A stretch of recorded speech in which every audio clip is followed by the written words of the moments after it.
All right, so today I want to get into what we're all thinking, a question that you might be asking yourself. Is the UFC done with wrestlers? Are they moving on from them? In 2026 and onward, are we going to see wrestle heavy fighters getting suppressed?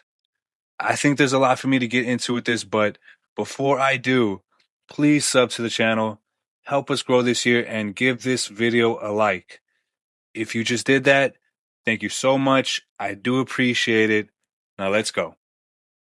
So let me ask you, do you think the UFC is quietly moving on from the wrestlers? Because I think they are, but not completely. Not like one day wrestlers, they're just going to be gone. Obviously not. But the vibe is shifting, and it has been for some time now. I don't know if you've noticed, but some fighters, they're getting better fights than other fighters. And it's not the wrestlers, because it's pretty clear that the rankings, they don't mean the most anymore. What matters more is whether you're promotable. That's the product they're pushing now. More banger fights, more stand up, just overall more action.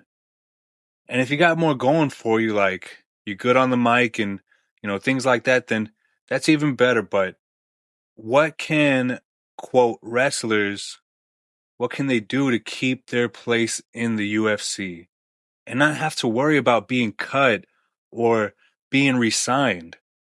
Now that we're seeing a new era begin with this Paramount deal, we could see even more change in the matchmaking because they don't want to put on some big event with a boring headliner and just have a crotch sniffing marathon. That's not good for business. And I'm talking about for the casual fans and the first time viewers, because that's always the goal.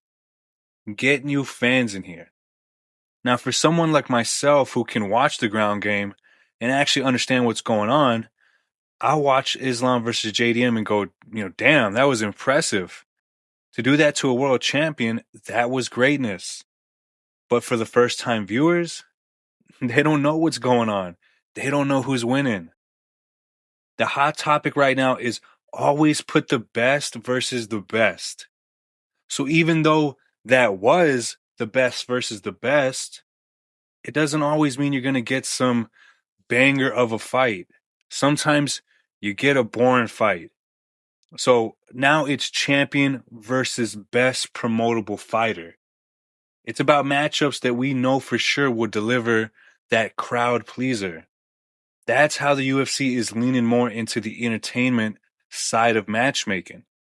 They want actionable fighters. They don't want point fighters. They don't want fighters whose game plan is to win on a decision. They want fighters who can finish fights and want to finish fights. Like the last thing on their mind is, let me leave it up to the judges. Let me put it in their hands. They don't want that. Now, I'm not saying all fighters should fight this way. Not all fighters are designed for that. But let me just say, personally, I'm not mad that the UFC is trying to make sure we as fans are entertained. I think that's why I'm okay with some of the questionable matchmaking. Now, I don't want to become a striking only sport or discourage ground fighting. We can be more reasoned with our approach to wrestlers. If they aren't causing damage or they're not chasing the submission, we can restrict takedown time. We can do more stand ups, encourage more risk in the fight. As a fan, I do think submission wins are exciting, but it's more than just, oh, don't be boring, be excited and go for the finish. That is important. You can go pretty far with that, but we have to consider other dynamics and how sometimes you can go pretty far off of a funny accent and a bowl haircut. The UFC is a global business. They want to tap into all markets, not just new markets and rising markets, but already dedicated markets. So if you're fighting out of a country or a region that's never had a champion, that's great. But if it's like a top tier fan base right now, that doesn't go unnoticed. Sometimes you get a better deal for that, not like contract wise. Well, maybe you do, but the UFC starts looking at you like, are you going to be the next star for that fan base?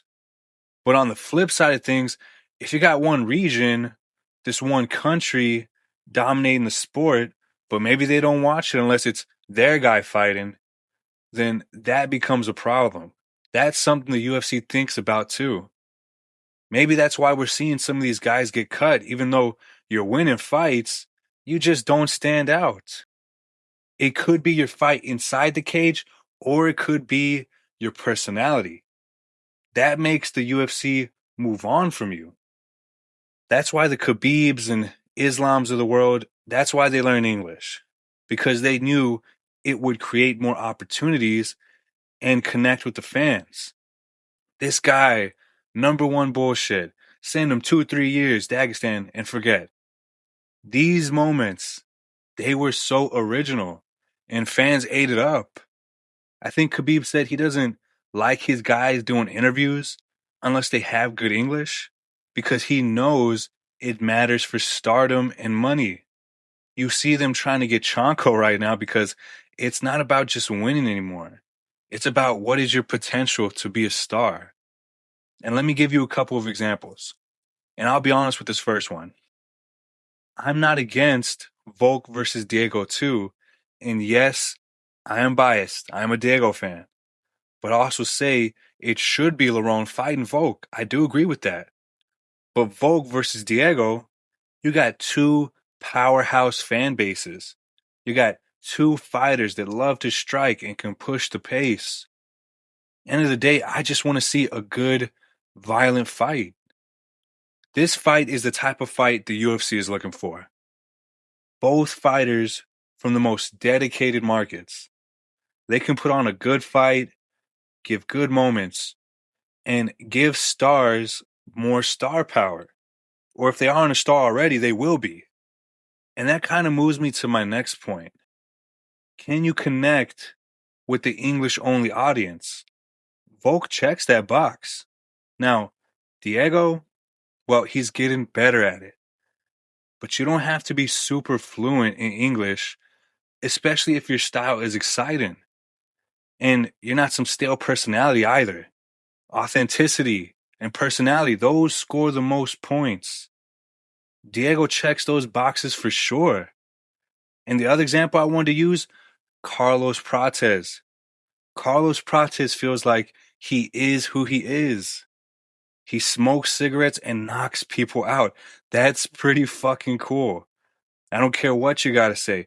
Carlos Prates, he has that bro vibe. Like, how could you not love this guy? It's impossible.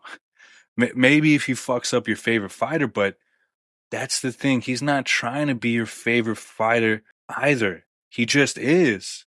Because some fighters, they feel like they're just powered by the camera. Like, you can tell it is forced. You can see the difference. So English does matter, but it ain't like you need perfect English here. You just got to have a good energy about you that fans are looking for. Or if you have a relatable story, that'll help you too. So if you don't know good English, that's okay. Just don't be scared to show your personality. And if you got no personality, then you're fucked. You better start working on that. I mean, look, Marab, the UFC did not like him at first.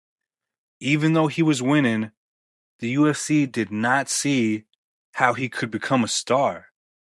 He went on a 10-fight win streak before getting his title shot. And that was partly due to not wanting to fight his teammate Aljo when he was the champ. And it did not make things better with the UFC. But once he did win the belt, you saw Marab really come out and turn into a star. He understood what he needed to do, like hit some emotes in the cage while dominating his opponents. He created moments in and outside the cage. So, to sum it all up, if you're a wrestler in the UFC, There's just so many factors to juggle around, but remember this. Don't be afraid to take risks in and outside the cage. Fight your fight, but remember what's at stake. Wins are good, but there's a greater context to those wins. And you don't have to put on some fake act for the camera. Just be careful. Don't be boring. Show your personality and trust that your audience will find you. And English helps a ton, but end of the day, it's not the end all be all. So that's where I think this is going with the UFC. I can see a lot of wrestlers getting left behind if they can't get the right idea and start to show more personality or start to take more risks in fights. That's what the UFC is looking for. And if you cannot deliver on that, you're going to have a tough time getting to the title. More than, someone that's exciting like just for an example, Alex Pereira. He moved up the rankings so quick and it was obviously because of, his story with Israel Adesanya, but you can't deny that Israel Adesanya's story or not, the dude is knocking people out and he's exciting to watch. And I mean, his personality, it didn't show at first, but once he became the champ, he started to let it go a little bit. And I think that's what a lot of these guys need to do. They need to let go a little bit, show some personality before they get to the belt. It's going to make it easier. So that's what I think. Now I want you to let me know what you think. Drop it in the comments. And I just want to say thank you so much for watching and making it this far. I really do appreciate it if you sub to the channel and give this video a like. And if you enjoyed this one, check some of my other videos out. Thanks again, and bye.